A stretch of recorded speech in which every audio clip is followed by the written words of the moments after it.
교리를 공부할 때, 왜? 무슨 목적으로? 어떤 사람들을 대상으로 이것이 만들어졌을까? 그 사람들은 어떤 상황에 있는 사람들일까? 어떤 사상을 가지고 있을까? 어떤 교육을 받았던 사람들일까? 어떤 언어를 가지고 있을까? 이것이 전제되어서 교리문답서와 신앙고백서가 작성됐습니다. 그것이 없으면 교리 공부는 나 중심이 되어버립니다. 그래서 무엇을 왜 어떻게 공부하는지가 없어져 버립니다. 그래서 자의적 해석을 하게 되는 경우가 많습니다. 언어와 우리의 말, 사고 사이에 단순한 커뮤니케이션의 수단을 넘어서 지금까지 다른 인식을 얻게 하는 수단과 사고를 획득하게 하기 위한 것이 교리문답서와 신앙고백서인데 다르게 받아들이게 되는 경우가 많이 있습니다. 예를 들어서 같다라는 단어를 생각해 봅시다. 이 같다라는 단어에도 여러 가지 의미가 있습니다. 추산적 관계에서 같다라는 개념이 있고요. 수인식에서 같다라는 개념이 있습니다.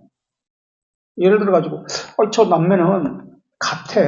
성격도 같고 모습도 같아. 라는 개념이 있고 2 더하기 2는 4야. 2 더하기 2는 4니까 6 빼기 2도 4. 이것은 같아. 그러니까 추산적 관계에서 저 남매는 같아. 성격이 같아. 라는 것과 수인식에서 같다는 개념은 같다는 단어는 동일하지만 다른 이야기를 하고 있는 겁니다. 그렇죠? 추산적 관계의 같다와 수인식에서의 같다라는 단어는 동일하고 말이지만 같은 단어를 사용하지만 같다는 다른 의미로 같다라는 단어를 사용하고 있습니다. 추상적 관계에서는 다르다라는 것을 전제로 같다라는 말을 사용하는 겁니다. 우리 이 남매가 성격이 같습니까? 같다라고 이야기하지만 같은 게 아니거든요. 다르거든요. 모습이 같다라고 하지만 다르거든요. 근데 우리는 같다라고 이야기해요. 대략적 양 그리고 정확한 수는 다릅니다. 그런데 우리는 같다라고 이야기해요. 그런데 이 같다라는 개념을 이것을 인식하지 못하면 오해가 생깁니다. 또 동일한 것이다 라고 생각합니다. 공간 인식에서도 마찬가지입니다. 같은 내용을 인식했을 때 정말 같은 것일까? 같다라는 전제가 다르면 다르다는 것을 모릅니다. 오해가 생겨버립니다. 말의 중요한 역할 중 하나는 크기인데요. 우리가 크다 작다는 자주 사용하는 말입니다. 오늘은 이론보다도 지금 요것은 실천과 적용 부분에서 다룰 건데 편하게 들으시면 됩니다. 참 광고를 하면 종교개혁사는 이제 블로그에는 종교개혁사 책을 가지고 다음 주부터 하겠다고 했는데 이것을 끝나고 종교개혁사를 하면 교리문답서, 신앙고백서와 함께 종교개혁사를 하면 좋을 것 같아서 다음으로 미루도록 하겠습니다. 종교개혁사는 그렇게 아시고요. 자, 크다, 작다 라는 말을 우리가 자주 쓰는데요. 한번 생각해 보세요. 예를 들어가지고 세상에서 가장 큰 쥐가 있어요. 세상에서 가장 작은 코끼리가 있습니다. 누가 더 큰 것이죠? 우리 동생이 한번 얘기해 볼래요? 세상에서 가장 큰 쥐가 있어. 세상에서 가장 작은 코끼리가 있어. 태어나자마자 그냥 가장 작은 코끼리야. 큰 쥐, 세상에 큰 쥐와 가장 작은 코끼리. 어떤 게 클 거예요? 코끼리가 커. 왜? 큰 쥐가 큰 거 아니야? 작은 코끼리가 작고? 왜 코끼리가 크다고 얘기해요? 크다 작다의 비교는 내 기준이 아니라 서로 다른 것의 관계성의 비교입니다. 그러니까 크다 작다라고 이야기할 때 이것은 범위가 필요해요. 전제가 필요하다는 거예요. 이것에 대한 선견해가 필요하다는 거예요. 우리가 어떤 인식을 가지고 있어요. 그래야 이 범위가 공유되어야 코끼리가 엄청 크다, 큰 동물이구나 라는 이 전제를 내가 가지고 있어야 크다, 작다라는 개념이 어떤 것이 더 큰지를 알 수가 있습니다. 그것이 의미하는 바를 이해할 수 있습니다. 근데 말하는 사람, 저는 범위를 말하지 않았어요. 어떤 범위, 제한된 것을 말하지 않았어요. 그냥 세상에서 가장 큰 쥐, 세상에서 가장 작은 코끼리라고만 이야기했습니다. 이 범위는 눈에 보이지 않는 것이고 말하지도 않았습니다. 그런데 세상에서라고 할 때 산이, 나무가 또는 다른 것을 염두에 둘 수도 있습니다. 그런데 듣는 사람은 제가 말하지 않아도 이 범위 전제를 가지고 제한된 상태에서 그 말을 듣습니다. 이 세상에서 가장 큰 쥐, 가장 큰 개미라도 이 세상에서 가장 큰 코끼리보다 더 클 수가 없습니다. 말이라는 것은 이렇게 말하고자 하는 사람이 어떤 전제를 가지고 있습니다. 듣는 사람도 어떤 전제를 가지고 있습니다. 이것이 되지 않으면 말은 이해할 수 없습니다. 오해가 생깁니다. 우리 회사에서도 그런 경험을 많이 할 텐데, 친구들 사이에서도 이런 경험을 했는데, 나는 전했어. 근데 저 사람은 듣지 못했다고 하는 경우가 많이 있습니다. 나는 듣지 못했는데 왜 저 목사는, 저 사람은 내게 말했다고 그러지? 상반되는 의견을 갖는 경우가 많이 있습니다. 누가 거짓말하는 것일까? 이런 고민을 하는 경우가 많이 있습니다. 자, 들어가면서 좀 봅시다. 제가 저의 고민 7가지인가요? 의문 6가지를 썼습니다. 설교하고 성경 공부를 오랫동안 했는데 많은 고민이 있었습니다. 왜 몇 번이고 반복했는데 알아듣지 못할 것인가? 왜 알아듣지 못하는가?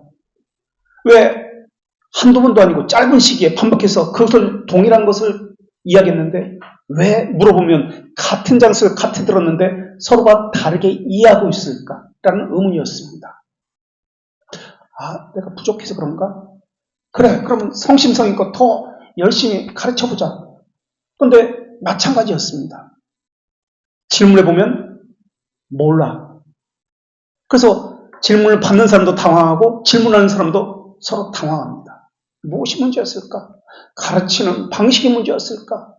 처음에는 가르치는 방식이 문제라고 자책을 합니다. 더 열심히, 더 자세히 설명합니다. 저들의 눈높이에 맞추지 못해서 그렇을까? 그러다 나중에는 또 이런 생각을 하게 됩니다. 저들이 듣지 않는구나. 저들이 듣기를 거부하는구나. 그래, 사탄이, 어둠의 영이 와서 심정에 남아있지 못하도록 그 뿌려진 말씀의 씨앗을 다 쪼아먹었구나. 이렇게 생각하는 경우가 있습니다. 그래서 첫 번째 의문입니다. 신앙고백서와 교리 공부를 하면서 왜 내가 말하고자 하는 의도를 받아들이지 못하고 다르게 이해할까? 왜 같은 것을 듣는데 같은 자리에서 다르게 사람들이 받아들일까? 무엇이 잘못된 것이지? 그래서 수많은 고민을 해왔습니다. 더 열심히 준비해야지. 내가 잘못 가르쳐서 그렇지.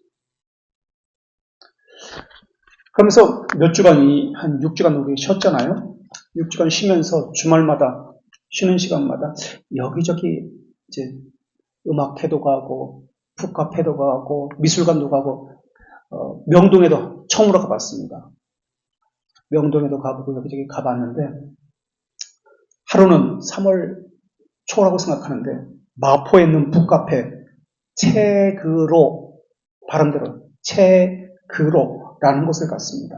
9층짜리 건물인데, 한강뷰가 아주 좋은 북카페예요. 책이 많아요. 도서관같이. 그래서 3층에서 9층까지가 모두 카페예요. 거기서 우연히 책을 보게 되었는데 책 제목이 공부의 고전이라는 책이었습니다.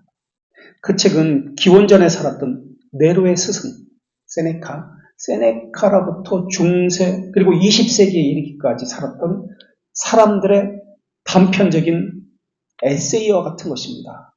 공부가 무엇인가 과연 공부는 어떻게 하는 것인가에 관한 책이었습니다. 그래서 기원전 사람, 중세 12세기, 16세기 사람, 20세기 사람, 현대 사람까지 다 망라되었는데 같은 것을 말하고 있었다는 것을 깨닫게 되었습니다. 어떻게 시대가 2000년의 차이가 나는데 동일한 것을 말하고 있지? 공부는 같은 거야 라고 말하고 있었어요. 어떻게 그럴 수 있지? 근데 놀라운 것은 세네카가 네로, 그러니까 기원전 1세기 태어나가지고 1세기까지 살았던 사람이 네로의 스승인데 그 이전에 살았던 플라톤, 소크라테스, 아리스토텔레스, 피타고라스 같은 사람들도 동일한 공부의 방법을 말했다라는 것을 그 책을 통해서 배우게 되었습니다. 그래서 그 카페에서 읽다가 그 책을 집에 와서 주문을 해서 꼼꼼히 계속 읽었습니다. 한 사람도 한 30페이지 정도 분량이에요.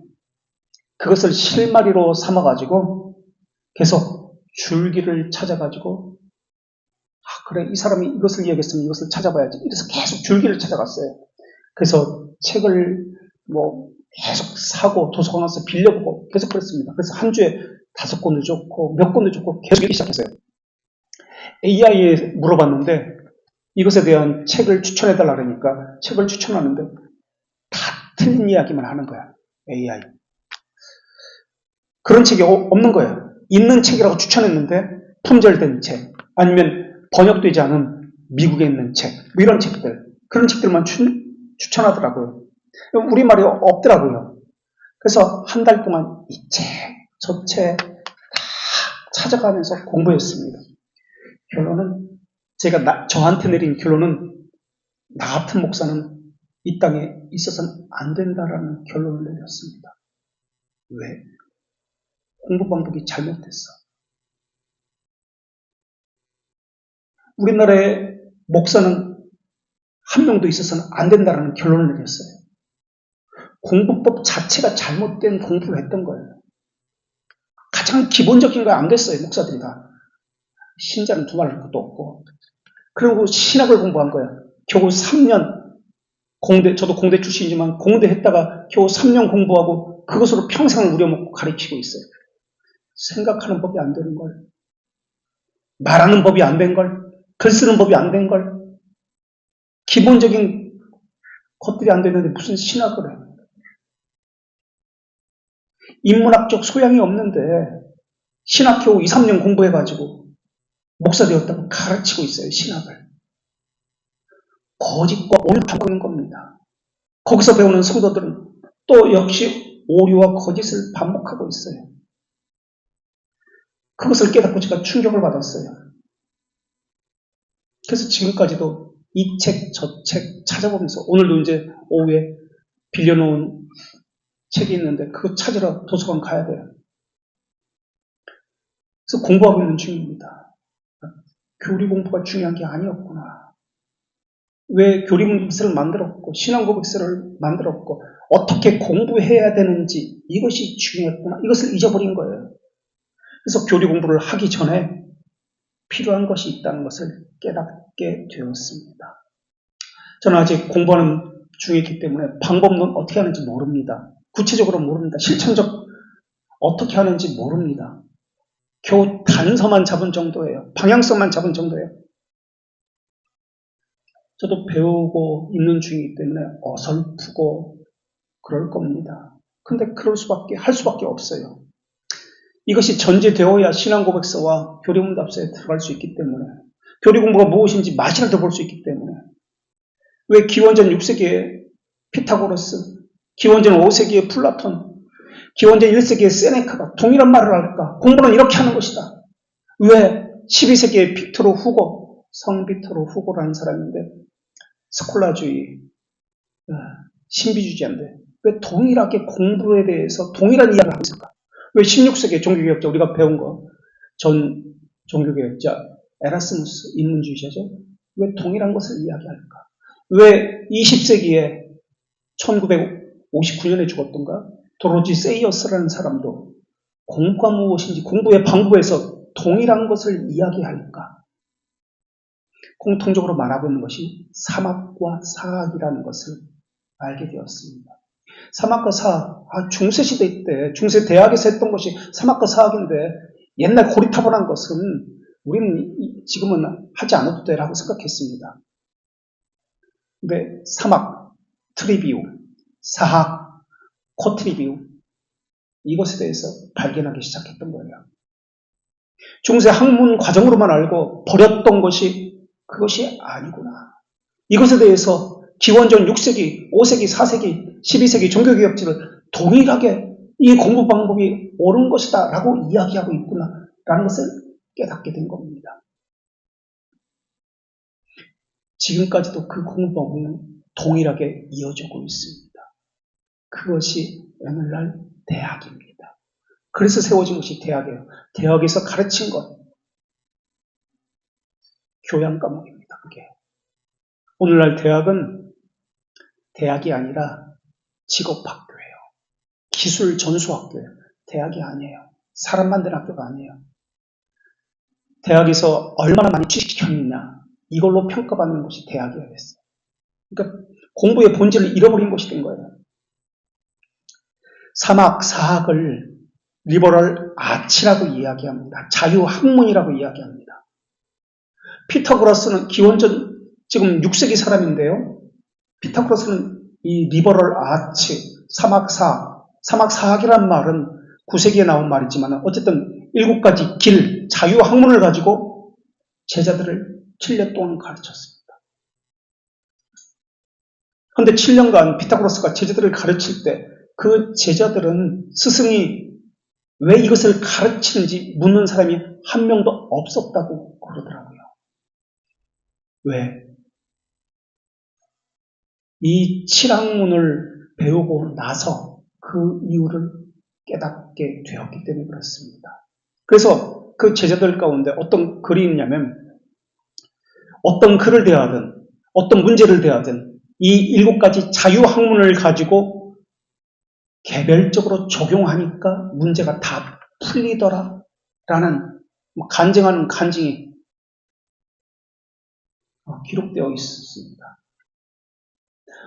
오늘날은 더 많은 책을 읽고 있습니다. 더 많은 책들을 볼 수 있습니다. 쉽게 책을 구할 수도 있습니다. 그런데 왜 중세시대의 사람들을 쫓아가지 못할까? 왜 고대시대에 책이 없던 그 사람들의 시대를 그들의 사고를 따라가지 못할까? 왜 사고와 지식 수준에 있어서 못 미칠까? 우리가 기독교 강요를 배우고 있습니다만 기독교 강요는 누구를 대상으로 서문에 뭐라고 써있나요? 누구를 대상으로 썼다고 그러나요? 기독교 강요? 초신자들을 위해서. 신학교 이제 1학년 입학하게 하는 학생들을 위해서 쓴 게 기독교 강요예요. 그런데 오늘날은 기독교 강요 어렵다고 이야기합니다. 그래서 목사들도 100명 중에 한 명도 배워본 적이 없는 그런 어려운 학문이 기독교 강요예요.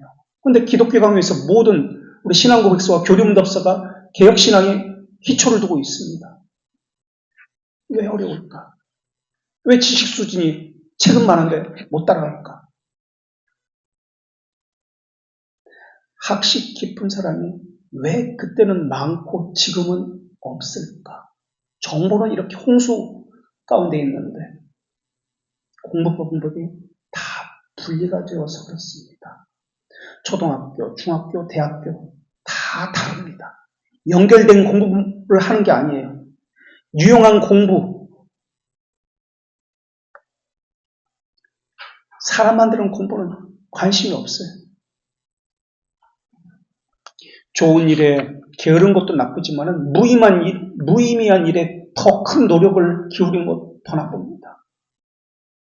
세상에는 공부에 관한 많은 책들이 있습니다. 도서관 가면 공부에 관한 책이 너무 많아요. 공부할 내용을 알려주는 책, 공부 방법을 알려주는 책. 지금 우리 교리문답서 신앙고백서는 이것을 우리가 배워야 할 내용이다라고 내용을 알려주는 책입니다. 또 공부 방법을 알려주는 책들이 있고 세상에는 힘내서 공부하라고 동기를 알려주는 책이 있습니다. 동기를 붙동는 채, 또는 시험 잘 치르기 위해서 시험 잘 보는 방법을 알려주는 책이 있습니다. 또 옛사람이 어떻게 공부했는지 왕의 공부법, 철학자들의 공부법, 성인들의, 선비들의 공부법에 대해서 책들이 있습니다. 교리 공부 그리고 신앙 고백서는 우리가 공부해야 할 내용은 알려주지만은 어떻게 공부하는지 이야기해주지 않습니다. 왜 공부하는지 이야기해주지 않습니다. 어떤 것을 공부해야 하고 어떤 것을 피해야 하는지 알려주지 않습니다. 공부해서 교리 공부를 해서 어떻게 우리가 적용해야 하는지 활용해야 되는지 공부의 목적이 무엇인지 공부하는 사람이 가져야 될 태도가 무엇인지 알려주질 않아요.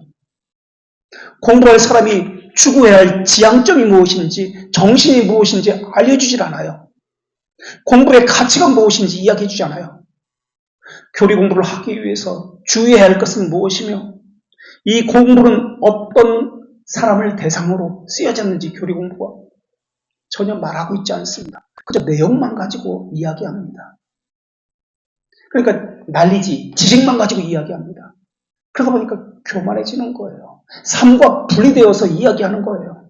판단용으로만 사용되는 거예요. 어떤 사람은 자기가 우둔하기 때문에 배우려고 하지 않습니다. 어떤 사람은 우둔하기 때문에 더 열심히 배우려고 하는 사람이 있습니다. 자기가 어떻게 살아야 하는지 방법도 알지 못하고 우리 가운데 거하도다. 시편 기자가 이렇게 이야기합니다. 어떻게 살아야 되는지 알지 못하고 우리 가운데 거하도다. 죄악을 하는 자들은 무지하도다. 시편 14편 4절과 53편 4절에서 이렇게 이야기합니다. 모르는 건 빈약한 능력에서 비롯되지만은 알에 대해서 알려고 하지 않는 것은 사악한 의지에서 비롯되는 겁니다. 우리는 어떤 사람인가요? 어떤 사람은 빈약하고 상황적으로 어려운 사람이 있습니다. 가난해서 환경적으로 어려운 사람이 있습니다. 그런데 고된 노력으로 어려운 환경 중에서 지식을 얻는 사람이 있습니다. 그렇기 때문에 배울 수 없는 것과 배울 수 있는데도 배우지 않는 것은 다른 겁니다. 뒷받침해줄 환경이 안 되어도 공부를 열심히 해서 배운 사람이 있습니다. 배울 수 있는데도 배우지 않는 사람들은 무직 가운데 머무는 사람은 성경에서는 죄라고 그렇게 말씀하고 있습니다. 마치 달란트를 땅에 묻어둔 사람처럼 불의한 청지와 같이 하나님께서 주신 재능을 사용하지 않는 것과 마찬가지입니다. 사실 가르치는 사람은 전체 로드맵을 알고 가르쳐야 됩니다. 전체 틀 속에서 이 부분이 무엇을 말하고 있는지 연관성을 가지고 이야기해야 합니다. 그런 점에서 이것을 한다는 것은 사실은 잘못된 일입니다. 왜냐하면 저는 전체를 알지 못하기 때문에 그렇습니다. 어떤 실마리만 가지고 지금 이야기하고 있기 때문에 그렇습니다. 그래도 이것을 해야만 한다는 생각을 하게 됐습니다. 교리 공부를 왜 해야 되고 어떻게 해야 되는지를 말하기 위해서입니다. 그래서 저도 공부하면서 이것을 지금 준비하고 있으니까 여러분도 그렇게 따라오셨으면 좋겠습니다. 제가 기독교 강의를 여러분에게 하기 시작한 것은 제가 기독교 강의를 10년간 배우고 나서 배운 후에 전체 속에서 그 부분을 하고 있는 겁니다. 근데 이 길은 가본 길이 아닙니다. 가야만 해야 길입니다. 가야만 하는 길입니다. 그래서 시작하게 된 겁니다. 안 할 수가 없어서 이렇게도 해야만 하기 때문에. 그래서 어떻게라는 것을 이야기하고자 합니다. 어떻게 교리 공부를 어떻게 해야만 하는가. 자, 이런 의문 속에서 나온 것이라는 것을 이야기했던 겁니다. 두 번째 의문, 이번에는 반대로 어떤 것을 이제 제가 질문하는 경우에요. 질문을 했는데 설명을 해주시는데 무슨 말인지 제가 알아듣지 못해요. 그리고 제가 질문했던 주제와는 다르게 설명하는 경우도 많이 있습니다. 의문은 풀리지 않아요. 왜 내 질문을 답해주지 않고 다른 대답을 해주지? 직장에서도 마찬가지일 겁니다. 그런 경우에 한참 지난 후에 보면은 그 대답이 맞는 경우도 많이 있습니다. 왜냐하면 내가 내 지식이 한계가 있기 때문에 전체 문맥 속에서 그것을 모르고 그 부분만 가지고 질문했기 때문에 그렇습니다. 그래서 연관성을 알지 못했기 때문에 아무리 그 질문에 대한 대답을 해줘도 내가 깨닫지 못하고 무슨 말이지? 이해하지 못하는 경우가 많았다는 것을 제가 알게 되었습니다. 그게 두 번째 의미예요. 직장에서도 그런 경우 많이 있을 거예요. 물어봤는데 직장 상사가 다른 대답을 해줘. 무슨 말이야? 이해를 못하는 경우 많이 있습니다. 근데 직장 상사는 자기가 경험했고 알고 있는 거기 때문에 그렇게만 말해줘도 된다고 생각하기 때문에 이야기해줬습니다. 근데 나는 가보지 않은 길이기 때문에 이해를 못하는 거야. 그리고 저 왜 직장 상사가 내가 질문한 것을 다른 대답을 해주는 거지? 라고 오해하는 경우도 많이 있을 겁니다. 그렇다고 이걸 다시 설명해 주세요. 또는 그 질문은 그게 아닙니다. 제 질문은 이겁니다라고 다시 말하기도 그래가지고 예 알겠습니다 하고 돌아서는 경우가 많이 있습니다. 세 번째가 바로 그겁니다. 그래서 대답을 해주어서 아 그렇구나 하고 이해했습니다. 그 자리에서. 근데 집에 와서 내 말로 정리해보니까 무슨 말을 들었는지 전혀 생각이 나지 않습니다. 그래서 질문하기 전이나 대답을 들은 이유나 그 의문이 풀리지 않는 것은 내 한 가지였습니다. 이런 경우는 무슨 문제 때문에 그랬을까? 왜 들을 때는 이해했는데 내 말로 표현해보니까 전혀 생각이 나지 않고 무언가 들은 것은 같은데 그것이 무엇인지 선명한 말로 내 말로 표현할 수 왜 없게 되었을까? 난 돌대가리일까? 난 이해력이 부족한 사람인가? 무슨 문제가 있지? 라는 고민을 했던 적이 있습니다. 의문 네 번째. 설교를 했는데 내가 하고자 했던 말은 내가 설교했던 것은 이겁니다. 근데 듣는 쪽에서는 그렇게 받아들이지 않고 왜곡하고 오해해서 내가 하지도 않은 말을 들었다라고 하는 경우가 허다합니다. 나는 그런 말 하지 않았어요. 근데 그렇게 이해하는 경우가 많이 있습니다. 다수가 다 그렇다고 이야기해요. 나는 그렇게 말하지 않았는데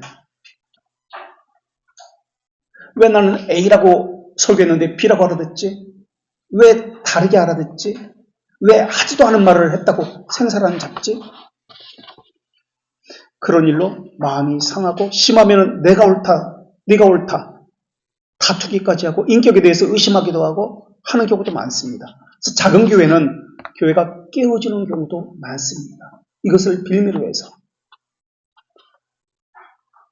의문 다섯 번째. 제가 노트 필기한 것을 자주 들여다보잖아요. 요즘은 들여다보지 않는데 설교를 필기합니다. 그래서 설교를 필기한 것을 본 적이 있습니다. A라고 말했는데 같은 자리에서 같은 것을 들었는데 동일하게 기록한 것이 아니라 다 다르게 기록했습니다. 동일하게 내가 말한 것과 동일하게 기록한 사람은 한 명도 없어요. 왜 그러지? 왜 같은 것을 들었는데 서로 다르게 기록할까? 노트 필기도 서로 다르게 기록하는데 아무것도 적지 않고 기억만으로 저장하는 사람들은 어디서 나온 확신과 당당함이지? 거기다가 자기를 의심하지 않고 자기를 점검해야 되는데 목사, 지시하는 사람, 직장 상사를 의심합니다. 심지어 부모까지도 의심합니다. 그런 경험이 있었습니다. 자주 됩니다. 이런 경우. 의문 6. 왜 저 사람은 내가 말하지도 않은 것을 말했다고 하지? 나는 저런 의도를 꿈에서도 해본 적이 없는데 거기다가 저 사람은 내가 언제 어디서 이렇게 말했다고 구체적으로 제시합니다. 물론 녹음된 것을 틀어줍니다. 그래서 보니까 그래 내가 한 말이 맞아. 그런데 내가 하고자 하는 의도가 그것이 아니었어요. 그 말은 내가 하고자 하는 의도에서 있어도 그 말은 없어도 하는 그 말이야. 내가 강조하기 위해서 첨가한 말이지 그것이 중심 주제가 아니야. 근데 듣는 사람은 이것을 중심 주제로 생각해서 내가 한 말이라고 이것을 듣습니다. 나는 잊어버렸어. 그 부분을 붙잡고 내가 한 말이라고 이야기합니다. 물론 내가 한 말인데 나는 이것을 말하고자 하는 것이 아니기 때문에 생각해서 잊어버린 거예요. 다른 것을 강조하기 위해서 말한 것인데. 근데 그 사람은 이것을 붙들고 전체를 이야기하면서 내가 한 말이다 라고 이야기합니다. 도대체 무엇이 옳은 것인가? 물론 내가 한 말은 맞습니다. 그런데 내가 한 말이 아니에요. 저 사람 역시 내가 한 말이 맞습니다. 그런데 내가 한 말이 아니라는 것을 모르고 있습니다. 이럴 때 어떻게 해야 되지? 전하고 싶은 메시지는 이것인데 같은 것을 들었는데 듣는 사람들이 자기의 해석에 들어가서 이것을 붙들고 저것은 버립니다. 모두 다르게 받아들이는 경우가 있습니다.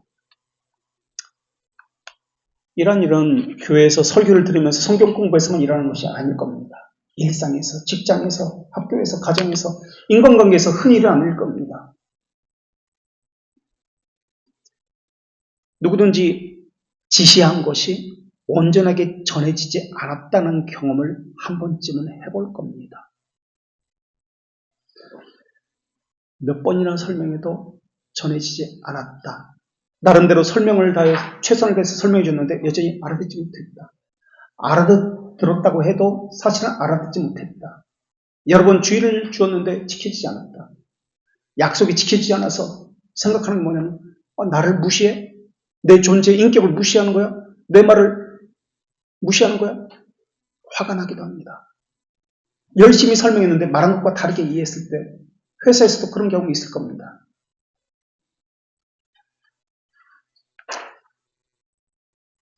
어떻습니까? 회사에서 지금까지 예를 들었는데 회사에서도 이런 일이 많이 있죠. 속 터지는 경우가 많이 있죠. 부하 또는 직장 상사 그런 경우 한번 이야기해 볼까요? 그런 고민들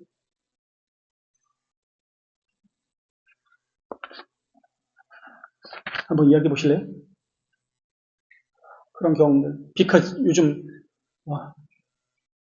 새로운 사람 들어가지고 막 예전에 나갔던 사람들 한번 이야기 한번 해보실래요? 네. 제가 답답하고 직원들한테 너무 짜증냈는데 그거보다 너무 일회사에서 쥐가 됐으니까 저는 뚝 머리 들어가는데 얘는 지금 쥐가 됐으니까 뚝 머리 안 들어가고 헷갈리고 실수를 하죠. 그러니까 약간 무조건 얘네들 잘못이 뭐 집중 안 하고 일관이 없지만 그래도 약간 좀 자꾸 기내하고 이렇게 가르쳐야 되지 않을까? 그거도 내가 그런 거. 제만, 저만, 그래서 얘기도 빠른 얘기 짜으면은 그때 얘네들도 기분 안 좋고, 뭐, 그때 나갈 수도 있고, 아니면 제가 더 아는 애도 이러면 또 빨리 이해하는 것도 아니잖아. 또 이해하고, 그건 또 다시 하고, 또 지켜보고 같이 가르치고 그래. 우리 다른 사람도 한번 그래 저 누구야 정윤도 한번 얘기해 볼래요? 직장에서 사무실에서 동료들 사이에 또는 선배한테 막 오해 또는 지금 이건 제 사례니까 이것 말고도 또 이런 일이 있을 수 있는데 직장에서 동료나 아니면 거래처도 좋습니다. 소통을 할 때. 일부 제가 하는 말 일부랑 다르게 말이 있었는데 그럴 때마다 어떤 그 뒷님이 돌려가지고 이야기하니까 내가 말하고 하는 핵심이 무엇이 문제를 먼저 이야기를 하고 그 다음에 그거에 대해 효과를 설명할 수 있을 때 오해가 줄어들었거든요. 그래요. 자, 계속해서 보겠습니다. 이제 그런 것들도 지금 여기 담고 있습니다. 그 이후에 설명을 1장에서도 이야기합니다. 설명을 잘하면 다시 해주면 알아들을까? 라는 것인데 1장은 다음 주에 하기로 하고 자, 직장 상사한테 혼났던 일들 자꾸 마음에 남습니다. 헤어진 사람이 한 마지막 말이 자꾸 생각납니다. 핸드폰을 손에 들고 있지 않으면 자꾸 불안해집니다. 등등 이러한 일들이 많이 생깁니다. 어쨌든 자, 잘못된 것은 말하고 듣는 방식이 아니라 우선은 신뢰다라는 것을 이야기해 봅시다. 말하는 방식이 잘못된 것도 아니고 누가 이해력이 부족해서 잘못된 육족이 있습니다. 듣는 것도 아니다. 의사소통의 방법은 다양한 인지 능력을 바탕으로 한다. 이를테면 사상에 공감하는 능력, 감정에 동감하는 능력, 언어를 이해하는 능력, 문맥의 요지를 파악하는 능력, 기억하는 능력, 해석하는 능력, 상상하는 능력 등등을 바탕으로 언어 소통이 이루어진다. 그렇기 때문에 사람마다 당연하다 여기고 있는 것이 사람마다 다르다. 전제가 다른 거예요. 그래서 설명해 주는 사람은 이것을 알고 설명해 줍니다. 그러나 듣는 사람은 이것을 모르고 듣습니다. 그래서 안다라는 것을 전제로 이렇게 설명하면 알겠지라고 했지만 그 사람은 모르는 경우가 많다라는 것을 이야기합니다. 사람은 자기가 보고 듣고 경험한 것을 모두 기억합니다만 특별히 기억할 때 선택적으로 기억합니다. 정보 선택에 의해서 기억해요. 작은 경험 일부만 꺼내가지고 자기가 상황 가운데에서 이것을 염두에 두고 말을 합니다. 그때 그 집이 정말 맛있었어. 그 떡볶이집이 진짜 맛있었어. 부장님은 나만 보면 짜증을 내지? 계속 이런 자기 정보에서 입력된 정보 중에서 선택된 정보만 끄집어내서 집착하게 됩니다. 그것만 보이기 시작합니다. 그러면서 계속해서 그것에만 집착합니다. 왜냐하면 그것이 자기가 가장 편한 방법이기 때문에 그렇습니다. 편하기만 하면 자기 몸에 자기 생각에 편하기만 하면 그것이 옳고 그름을 떠나가지고 옳다라고 여깁니다. 왜 꼰대가 되었을까? 왜 꼰대라고 불릴까? 집착 때문에 그렇습니다. 자신이 경험한 것, 지금까지 경험한 이것은 정보 편향에 의해서 자기 기억한 그대로 해주길 원하고 있기 때문에 꼰대라고 불립니다. 젊은 사람들에게. 그 젊은 사람들도 나이가 들으면 동일하게 꼰대가 됩니다. 왜냐하면 그 사람들도 기억 속에는 정보 선택에 의해서 그 수집이 많아지기 때문에 그렇습니다. 그렇다면 왜 사람들은 정보 선택에 의해서 자기가 편한 것에 익숙한 것에 움직여질까? 모두 지식 분야는 서로 연결되어 있습니다. 조화를 이루고 있습니다. 모든 지식의 출발점은 창조주 하나님으로부터 나왔습니다. 이것을 우리가 염두에 두어야 합니다. 하나님은 조화와 질서 가운데에서 지식을 하나님과 교제하도록 우리에게 주셨습니다. 그런데 타락 이후에는 이것이 다 끊겨버렸습니다. 그래서 학문도 하나님과 교제함을 통해서 하나님과 연결되어야 하는데 자기 이익을 위한 지식이 되어버렸습니다. 그래서 학문 서로 간의 내적인 조화, 관련성이 무시되기 시작했습니다. 시대가 갈수록 점점 이것은 단절되어서 구분되어 옵니다. 상호 연관성이 사라져 버리게 되었습니다. 그러한 것은 학문이 아닙니다. 공부가 아니에요. 공부는 한 믿음, 지체 간의 상호 교류, 내적인 것의 조화, 모든 질서 가운데 조화로움을, 아름다움을 전제로 하는 것이 교리 공부입니다. 기독교 강요의 큰 맥, 큰 뿌리가 어디서 나왔을까? 1권은 하나님에 대한 지식입니다. 이때 하나님은 삼위일체 하나님에 대한 지식입니다. 2권은 뭐죠? 무엇에 대해서 이야기하고 있죠? 2권은 창조와 죄에 대해서 이야기합니다. 죄, 인간, 구원에 대해서 이야기합니다. 3권은 그리스도의 구속과 성령님의 적용에 대해서 이야기하는 것이 3권입니다. 4권은 교회와 성례에 대해서 이야기합니다. 이 맥은 기독교는 어디서 이 맥을 가지고 왔을까? 이 뼈대를 가지고 왔을까?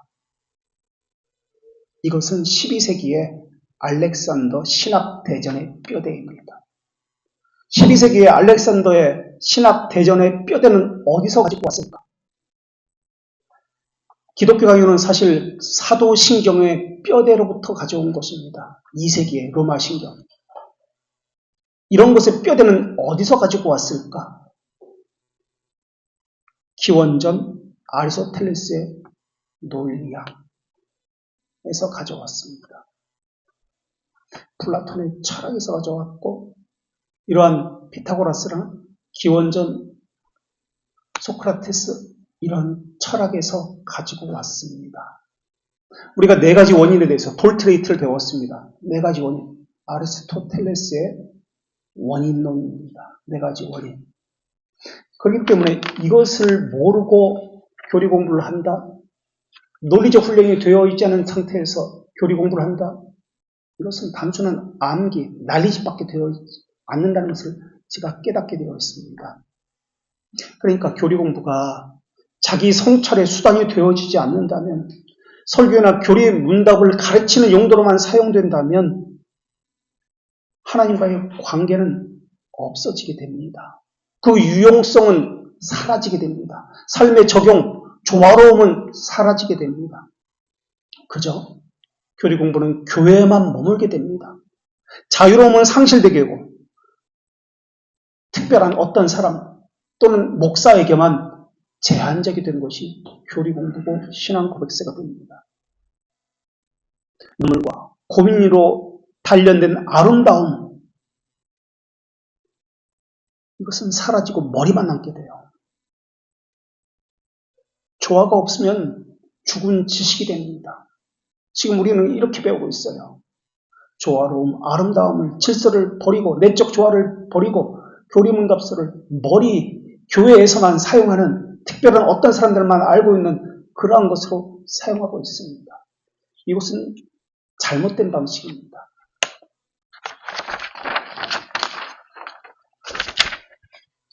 계속해서 보겠습니다. 6페이지 밑에 단락, 사람과 사람 사이의 소통이 어긋나는 이유는 당연하고 여기는 것이 서로 다르기 때문에 그렇습니다. 이것을 일치시키지 못하면 메시지가 전달되지 않습니다. 메시지가 전달된다 할지라도 서로 다른 해석을 합니다. 서로 다른 이해를 하게 됩니다. 직장관계에서나 인간관계에서나 서로 다른 점을 극복하지 못하고 오해하게 되고, 특별히 작은 규모의 교회가 깨어지는 것도 그런 이유입니다. 교회와 가정은 사랑과 관용을 바탕으로 이루어지는 공동체입니다. 이런 곳에서 신뢰가 바탕이 되지 않으면 깨어질 요소가 충분합니다. 교회라고 해도 대형 교회는 프로그램에 의해서, 시스템에 의해서 돌아가기 때문에 쉽게 깨어지지 않습니다. 왜냐하면 이권이 연결되어 있기 때문에. 신앙은 이해가 아니라 신뢰입니다. 신뢰를 이야기하는 것이 믿음입니다. 믿음의 정의는 무엇이라고 그랬죠? 두 가지 것으로 이루어졌는데 지식과 확신입니다. 칼빈은 기독교에서 믿음을 우리를 향하신 하나님의 부성에 대한 확실하고 확고한 지식이다 라고 했습니다. 믿지 않는 이들에게 어떻게 설명해 줘야 되는 것이죠? 어떻게 해야 신앙을 갖게 해야 되는 것이죠? 그 다음 단락, 그리스도인이 아닌 그러나 자신은 이스라엘이라고 믿는다고 착각했던 아그리빠 왕, 유대인 벨리스 총독과 같은 사람들에게 바울의 접근 방식은 어떻게 했습니까? 헬라 철학자들에게는 바울은 어떻게 복음을 전했습니까? 제일 밑에 줄, 사도 바울은 헬라 철학자들에게 철학적인 접근을 통해서 복음을 전했습니다. 신비 체험이나 철학적 접근은 실상이 아니고 도구에 불과합니다. 믿음도 그렇습니다. 믿음은 실상이 아니라 표입니다. 그것 자체를 믿음이라고 하면 안 됩니다. 표와 인, 표준과 표징된 것을 이해하지 못하고 겉모습만 보고 그것을 신앙이라고 하면 안 됩니다. 신앙이 아니라 그것은 인입니다. 그것이 말하고자 하는 표징된 것을 붙잡아야 합니다. 그 다음 단락, 철학도 이야기했고, 이제 헬라인에게는 철학으로 접근했죠. 유대에게는 신비 표적을 구한다고 했습니다. 바울은 철학도 이야기했고 신비 체험도 이야기했고 그것을 적극적으로 사용했지만, 그래서 변증했지만 그것이 주된 것이 아니었습니다. 그럼 무엇이 문제였습니까? 바울은 그들을 구원하는 것이 목적이었습니다. 바울의 사도성을 의심하는 사람들의 신뢰성이 문제였습니다. 하나님부터 말미암았다는 것을 부인합니다. 평평한 지구학회라는 단체가 진짜 있는 단체. 지금 지구 둥글잖아요. 근데 지금도 믿고 있어요. 평평하다. 그래서 지구까지 어느 순간에 가면은 낭떠러지가 있어서 떨어진다는 이런 학회입니다. 그래서 평평한 지구학회. 이름 그대로 지구가 평평하다고 주장하는 사람들의 단체입니다. 2017년 11월 9일 노스캐롤라이나에서 제1회 컨퍼런스를 이제 논문을 발표하는 거예요.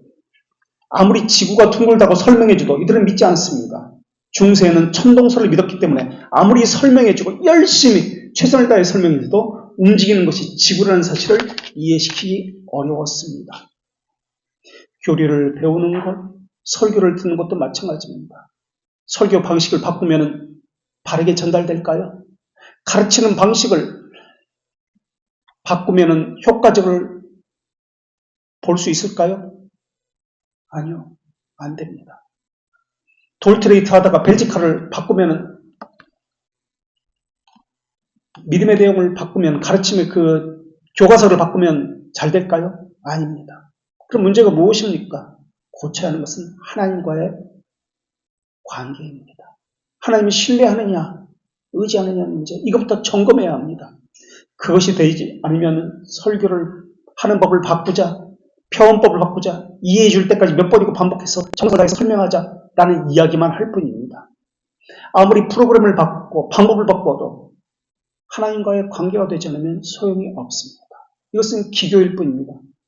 궁극적 문제는 그것이 아닙니다.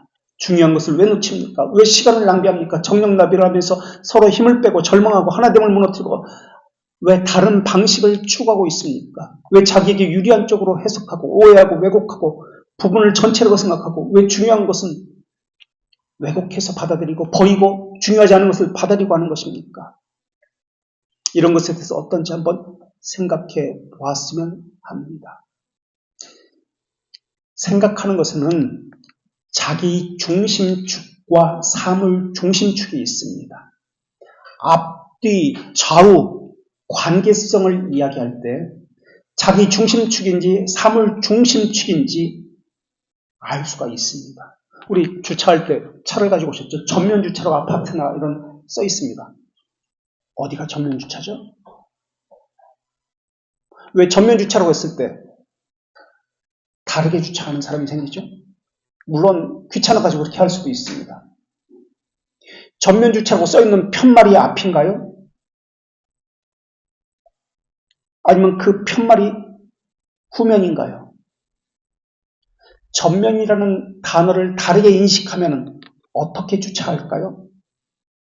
그래서 전면 주차라고 할 때 두 가지 방식이 있는데 자기 중심축이 있고 사물 중심축이 있습니다. 이 성경은 앞에 있습니까? 뒤에 있습니까? 여러분 보기에 정면에 있습니까? 이 성경이 펼쳐진 것이 앞이에요. 제가 볼 때는 옆입니다. 피아노는 여러분 볼 때 왼쪽에 있습니까? 오른쪽에 있습니까? 오른쪽에 있어요? 제가 볼 때는 왼쪽에 있습니다. 자기 중심축으로 보면은 달라 보입니다. 달라집니다. 방향이. 보는 관점이 다릅니다. 말하는 사람과 듣는 사람도 마찬가지입니다. 사물 중심축이느냐 자기 중심축이느냐에 따라 달라집니다.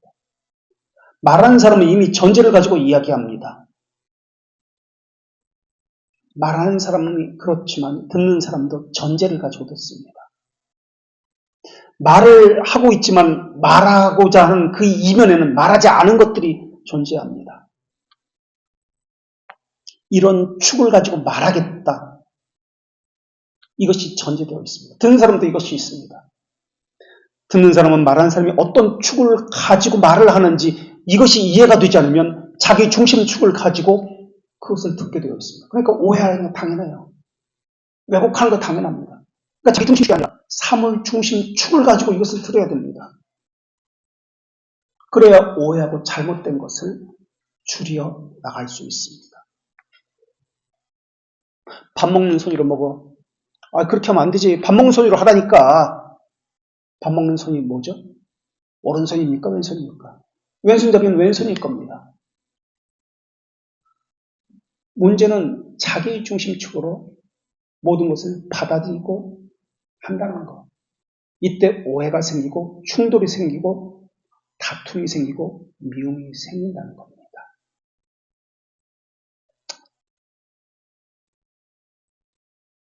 소크라테스는 누군가에게 사람은 가르칠 수 없다라고 이야기합니다. 단지 올바른 방향으로 제시할 뿐이라고 이야기합니다. 플라톤도 스승인 소크라테스의 견해를 지지해서 사람은 사람을 가르칠 수 없다라고 이야기했습니다. 우리는 사람을 억지로 가르치거나 배우고 훈련시키게 할 수 없습니다. 단지 스스로 생각하고 그 방향을 스스로 선택할 수 있도록 제시할 뿐입니다. 저도 그 역할을 하는 것에 불과합니다. 편하게 하는 것은 사람이 아니라 하나님이 할 것입니다. 여기까지 합시다.